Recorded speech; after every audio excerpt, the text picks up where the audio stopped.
나서 이제 메르스 대책본부가 만들어지고 메르스를 어떻게 잡을 수 있을 것인가에 대한 다양한 연구가 있었습니다. 그래서 이제 메르스 대책본부에서 뭐 첫 번째로 했던 것 중에 하나가 뭐냐면은 뭐 카드사를 부릅니다. 왜냐하면 이제 국민들이 이동하는 데 있어서 메르스 환자들이 실제로 어떻게 소비를 하는지 어떻게 이동했는지 파악하기 위해서 카드사를 불렀는데 사실 카드는 실시간 안 쓰는 경우도 있고요. 아직까지 카드를 사용하는 율이 아직 높진 않습니다. 물론 다른 나라에 비해 높긴 하지만요.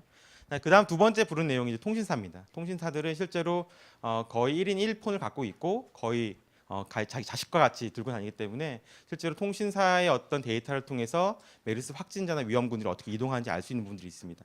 그래서 아마 기사에서 많이 보셨겠지만은 그 버스에 탄 메르스 환자를 실제로 통신 데이터를 통해 잡아냈고요.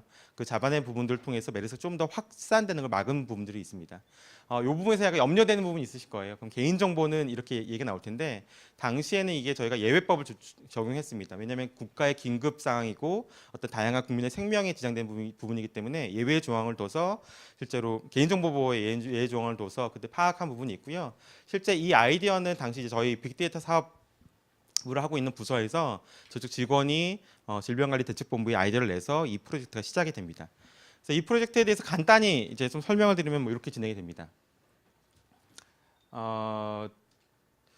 아주 심플한 로직입니다. 그 통신사는요, 그 전 세계 지금 약 800개의 통신사가 있습니다. 뭐 전 세계 한 200개국 정도 있다라고 하면은 각 나라별로 한 3, 4개 정도의 통신사가 있는 거고요. 통신사는 로밍 계약을 합니다. 실제로 로밍 계약이 되기 때문에 커머셜 차원에서 A라는 국민이 로밍 돼 있다라는 가정하에 다른 국가를 가게 되면은 통신사끼리는 A라는 고객이 어디인지 알 수 있게끔 됩니다.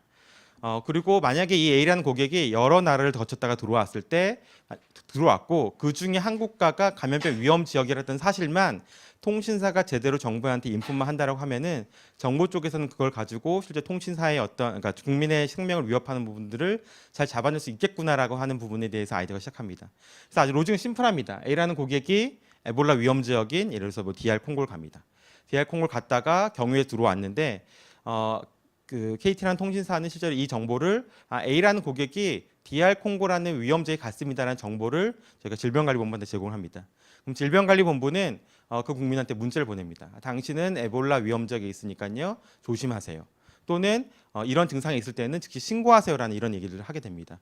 아주 심플한 로직인데 앞서 보셨던 옐로우 페이퍼를 쓴 것보다는 조금 더 정확한 이슈들이 좀 있습니다. 그리고 우리나라 국민들이 대부분 로밍을 해가기 때문에 실제로 검역 체계에서 감염병에 대한 인지와 또 확산을 막을 수 있는 좋은 기제로 활용이 되고 있는 부분입니다. 저희가 이제 이렇게 해서 저희가 프로젝트를 진행을 하고 있고요. 문자들은 뭐 여러 가지 나갑니다. 뭐 방문했을 때, 그다음에 돌아왔을 때도 뭐 잠복기가 뭐 에볼라는 잠복기가 14일이니까 이런 증상이 있으면 병원에 신고하세요라는 이런 시스템을 갖추게 됩니다. 그리고 실제로 이건 질병관리본부에서 운영되는 통계 화면인데요. 이런 통계 데이터를 통해서 우리나라 국민들이 실제 어느 감염병 위험지역에 있고 없고에 대해서 좀 파악할 수 있는 이런 좋은 기제로 활용이 됩니다.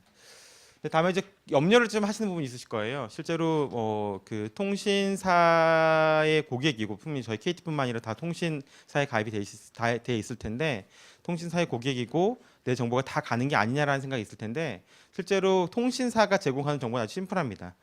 첫 번째는 감염병 명을 제공하고요. 두 번째는 전화번호와 이름을 제공합니다. 바꿔 말씀드리면 제가 만약에 청정 국가의 독일을 갔다라고 하면은 개인 정보가 전달되지 않습니다. 근데 만약에 감염병 위험지역에 갔다라고 하면 그것도 어떻게 전달이 되냐면요.